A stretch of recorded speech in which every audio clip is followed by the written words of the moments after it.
Bonjour à tout le monde. Nous entrons par la grâce de Dieu dans le 10e mois. Nous sommes encore en vie et donc cela nous donne le droit de pouvoir espérer et de penser de bonnes choses chaque fois que nous respirons parce que la respiration est une grâce de l'Éternel. Et cette respiration-là doit nous permettre d'avoir aussi de bonnes pensées, de bonnes paroles qui seront des sources de motivation pour tous nos jours, parce que c'est important. La Bible est claire quand elle déclare que la foi vient de ce qu'on entend, et ce qu'on entend vient de la parole de Christ, et de la parole de Dieu. Et donc je voudrais partager rapidement, en quelques minutes, la pensée que j'ai dans mon esprit, et à partir du livre de Genèse, le chapitre 8, en son verset 5. Et les eaux allèrent en diminuant de plus en plus jusqu'au 10e mois. Et au premier jour du 10e mois, les sommets des montagnes se montrèrent. Pour saisir facilement le contexte, le peuple que Dieu avait créé était dans la perversion. Et il va se susciter un homme du nom de Noé, à qui il va donner l'ordre de pouvoir construire une arche qu'on va appeler plus tard l'arche de Noé. Et dans cette arche, il va recenser des animaux avec les membres de sa famille pour être très simple. Et là, le Seigneur va décider de juger l'humanité par le déluge. Donc des flux d'eau descendus du ciel pendant 40 jours. Il va pleuvoir. L'humanité entière va être décimée. Et donc voici le contexte. Donc après cela, la Bible dit, selon le passage qu'on vient de lire, que les eaux allèrent en diminuant de plus en plus jusqu'au 10e mois. C'est-à-dire que Dieu fait descendre l'eau. Dieu résout maintenant de pouvoir faire partie l'eau pour pouvoir mettre en scène une nouvelle, et on va dire, espèce d'homme, avec une nouvelle mentalité des personnes qui certainement vont le craindre, vont continuer à marcher selon sa volonté parce que Dieu avait trouvé Noé juste en son temps. Et donc la Bible dit qu'au premier jour du 10e mois, les sommets des montagnes se montrèrent. Comme ce premier jour du 10e mois, c'est-à-dire du mois d'octobre, selon le calendrier de Jules César, qu'on appelle le calendrier julien. Donc, c'est le premier jour du 10e mois que les sommets des montagnes vont commencer à se montrer. Cela va signifier simplement que le premier jour du 10e mois, la vie va commencer à paraître après tout ce temps de déluge. Et je voudrais donc simplement saisir cette occasion dans une pensée prophétique pour dire que tu a certainement été englouti par un déluge d'oppression, d'humiliation, d'intimidation, de persécution, d'attaque.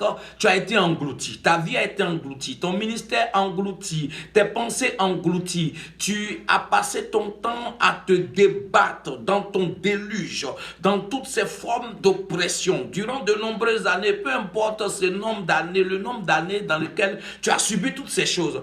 Mais en ce moment précis où tu me regardes et que tu m'écoutes, je suis venu déclarer dans ta vie que le premier jour de ce 10e mois, les sommets des montagnes vont commencer à se montrer.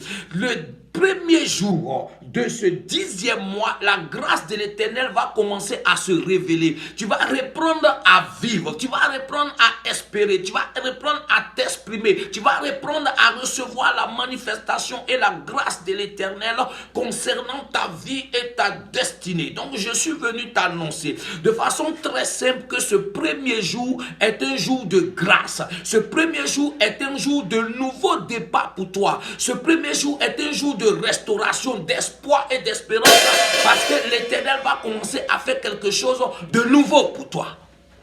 Que le Seigneur te bénisse. Le deuxième élément que je veux toucher, c'est dans le livre de 1 roi, le chapitre 6, le verset 38. 1 roi chapitre 6, verset 38. La Bible nous dit ceci rapidement. Prenez vos Bibles rapidement. 1 roi, le chapitre 6, le verset 38. Nous lisons la parole du Seigneur et il est dit ceci. Et la 11e année, au mois de Boule, qui est le 8e mois, la maison fut achevé avec toutes ses appartenances et ses ordonnances. Ainsi, il mit 7 ans à les bâtir. Ici, vous voyez qu'il est parlé de 8e mois. Le premier passage que j'ai pris, c'était le 10e mois. Le 10e mois, c'est le mois qui ressort du calendrier de Jules César, donc du calendrier julien. Mais quand on lit octobre, donc octobre, on est conscient que nous sommes dans le 8e mois. Parce que le livre de Daniel nous avait déjà averti qu'ils vont chercher à changer le temps, ils croiront changer le temps. Donc, de façon claire, dans le calendrier du Seigneur, donc dans le calendrier hébreu, dans le calendrier religieux hébreu, nous sommes au 8e mois. Et donc, la Bible dit ici que dans ce 8e mois, c'est alors que le roi Salomon avait fini d'achever la maison de l'Éternel, avait fini de bâtir la maison de l'Éternel.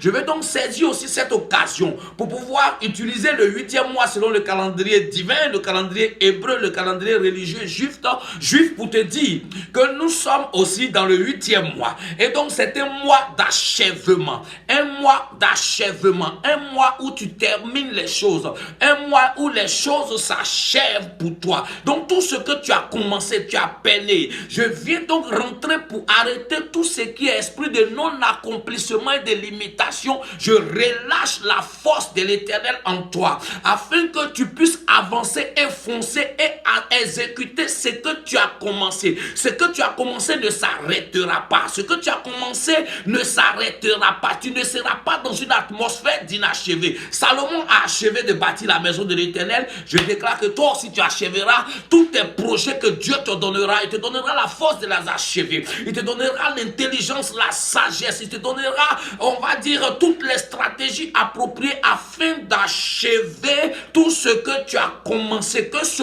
mois soit donc en conclusion un mois de manifestation de la gloire de Dieu dans ta vie pour un nouveau départ où tu vas passer du déluge à la démonstration de la gloire de Dieu. Deuxième élément, que ce mois soit aussi pour toi un mois d'achèvement dans tous tes projets que tu as commencé. Au nom de Jésus-Christ de Nazareth que j'ai déclaré, cela t'arrive. Amen.